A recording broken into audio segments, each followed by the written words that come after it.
الحمد لله وكفى وسلام على عباده الذين اصطفى أما بعد فأعوذ بالله من الشيطان الرجيم بسم الله الرحمن الرحيم قال رب اشرح لي صدري ويسر لي أمري واحلل عقدة من لساني يفقهوا قولي صراط الذين أنعمت عليهم غير المغضوب عليهم ولا الضالين ان لوگوں کا راستہ کہ جن پر آپ نے انعام کیا، نہ کہ ان لوگوں کا راستہ کہ جن پر آپ کا غضب نازل ہوا، اور نہ ہی ان لوگوں کا راستہ جو گمراہ ہوئے۔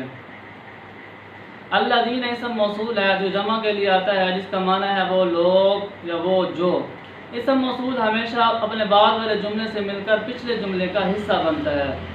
انعمت علیہم کہ جن پر تو نے انعام کیا، انعمت یہ انعام سے ہے، یعنی وہ کیفیات جسے انسان لذیذ پاتا ہے۔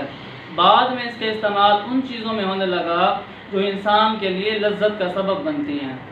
جب بندے نے اہدنا الصراط المستقیم میں صراط المستقیم پر چلنے کی اور قائم رہنے کی دعا کی، تو آگے آیت میں اہدنا الصراط المستقیم کی علامت اور نشاندہی بتلائی گئی تاکہ صراط مستقیم کا تعین ہو سکے۔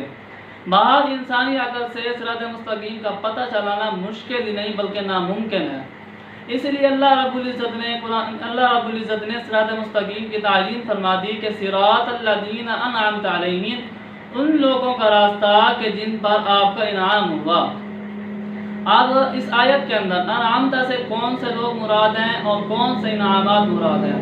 ویسے تو اللہ رب العزت کے انسانوں پر بے شمار اور انگنت انعامات ہیں، خواہ وہ مومن ہوں یا کافر ہوں، مطیع ہوں یا نافرمان ہوں، حتیٰ کہ اللہ کے باغی اور سرکش بھی دنیاوی نعمتوں سے معروم نہیں۔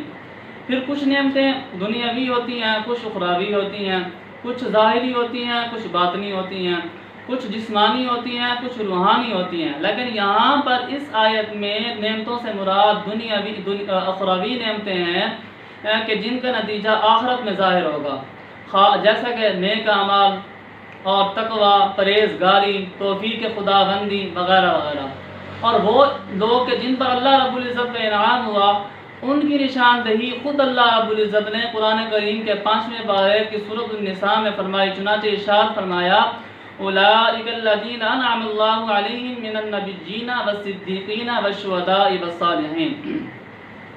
اب اس آیت میں اللہ رب العزت کی نظر میں مذکورہ بالا 4 طبقات اس انعمت علیہم کے مصداق ہیں۔ سب سے پہلے نمبر پر انبیاء علیہم السلام ہیں کہ جو جنہیں اللہ رب العزت نے اپنے بندوں تک پیغام رسانے کے لیے چن لیا، جن کے پاس وحی لائی گئی اور جن کی تعلیم میں کسی قسم کا کوئی شبہ نہیں ہے، اور جو ہر قسم کے گناہوں سے پاک اور محفوظ ہیں، معصوم ہیں۔ دوسرے نمبر پر انبیاء کے بعد صدیقین ہیں جو اپنی امت کے سب سے اعلیٰ رتبے پر ہوتے ہیں۔ پھر صدیقین کے بعد شہداء ہیں جو اپنی محبت اور عقیدت میں اللہ رب العزت کی بارگاہ میں اپنی جان تک قربان کر دیتے ہیں۔ پھر چوتھے نمبر پر صالحین ہیں جو اللہ کے احکامات کی پیروی کرتے ہیں، ہر وقت نبی علیہ السلام کے مطیع رہتے ہیں، وہ چوتھے نمبر پر صالحین ہیں۔ اب اس آیت میں صراط مستقیم کی تعیین فرما دی گئی کہ یہ حضرات ان 4 طبقوں میں سے جو حضرات صراط مستقیم پر چلیں گے وہی صراط مستقیم ہے۔ ان حضرات کے راستے پر جو چلے گا وہی صراط مستقیم پر چلے گا۔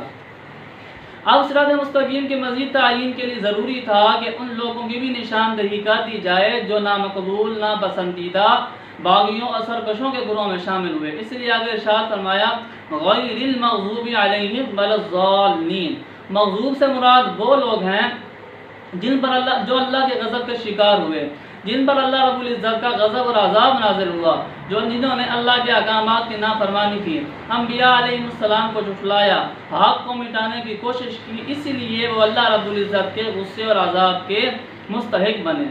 آگے فرمایا بالضالین، ضالین یہ گمراہ سے ہے، اس سے مراد ایسے لوگ ہیں جو اللہ کے راستے سے ہٹ کر غلط راستے پر چل پڑے۔ علماء مفسرین نے لکھا ہے کہ علماء مفسرین نے بھی لکھا ہے اور قرآن کریم اور احادیث صحیح اس کی تائید ہوتی ہے کہ غیر المغضوب علیہم سے مراد یہود ہیں اور ولضالین سے مراد نصارہ ہیں۔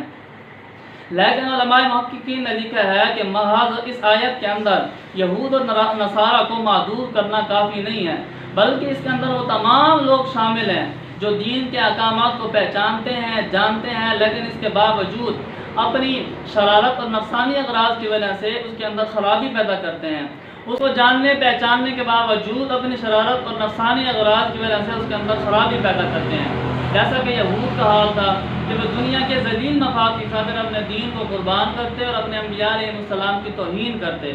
اور وَلَضَّالِّينَ سے مراد وہ لوگ ہیں جو دین سے ناواقفیت اور جاہلیت کی وجہ سے دین میں غلوف کرتے تھے، جیسا کہ نصارہ کہ وہ اپنی انبیاء کی تعظیم میں اس حد تک اس درجے تک پہنچ گئے کہ ان کو خدائی کا درجہ دے دیا۔ تو اللہ الغرض اہدنا الصراط المستقیم میں یہ بدلا دیا۔ جب بندہ اہدنا الصراط المستقیم کہتا ہے تو گویا کہ اللہ رب العزت سے درخواست کرتا ہے کہ اے اللہ مجھے ان لوگوں کے راستے پر چلا جو سیدھے راستے پر ہیں، جن لوگوں پر تیرا انعام ہوا، ان لوگوں کے راستے پر نہ چلا کہ جنہوں نے اپنی خواہشات پر عمل کیا، اور نہ ہی ان لوگوں کے راستے پر چلا جو گمراہ ہوئے۔ اب اس سورت کے ختم پر آمین کہنا مسنون ہے۔ آمین کا مطلب یہ ہے، آمین کا معنی یہ ہے کہ اے اللہ ایسا ہی کر، اے اللہ تو قبول کر۔ جب بندہ آمین کہتا ہے تو گویا کہ وہ اللہ رب العزت کی بارگاہ میں یہ درخواست کرتا ہے کہ اے اللہ تو قبول کر، جیسا میں نے مانگا ہے ویسا ہی دے دے۔ اب علماء محققین اور مفسرین کے اس بات پر اتفاق ہے کہ آمین جو ہے یہ نہ ہی سورۃ قرآن کا جز ہے اور نہ ہی سورۃ فاتحہ کا جز ہے، اسی لیے سورۃ فاتحہ کے آخر میں نہیں لکھی جاتی۔ تو لہذا اب آمین جو ہے نہ مسنون تو ہے، لیکن جس طرح عام دعا میں ہمیں آمین کے بعد دعا کے بعد آمین کہنا مسنون ہے، اسی طرح وَلَضَّالِّينَ کے بعد بھی آمین کہنا مسنون ہے۔ باقی یہ بات کہ اس کو آہستہ آواز سے کہا جائے یا اونچی آواز سے کہا جائے، بلند آواز سے کہا جائے، تو تمام صحابہ اور تابعین اور جمہور علماء کا اس بات پر اتفاق ہے، اس کو آہستہ آواز سے کہنا بہتر ہے، اور یہی مسلک امام ابو حنیفہ رحمۃ اللہ علیہ کا ہے۔ تو دعا فرمائیں کہ اللہ رب العزت ہمیں اپنی حمد و ثنا کرنے کی توفیق عطا فرمائے اور ہمیں سیدھے راستے پر چلائے، اور ان لوگوں کے راستے پر چلائے جس پر اپنا اللہ رب العزت نے اپنا انعام کیا، نہ کہ ان لوگوں کے راستے پر چلائے جو گمراہ ہوئے، جنہوں نے اپنی نفسانی خواہشات پر عمل کیا۔ تو اللہ رب العزت ہمیں قرآن پاک صحیح معنوں میں سمجھنے، پڑھنے اور اس پر عمل کرنے کی توفیق عطا فرمائے۔ وآخر دعوانا ان الحمد للہ رب العالمین۔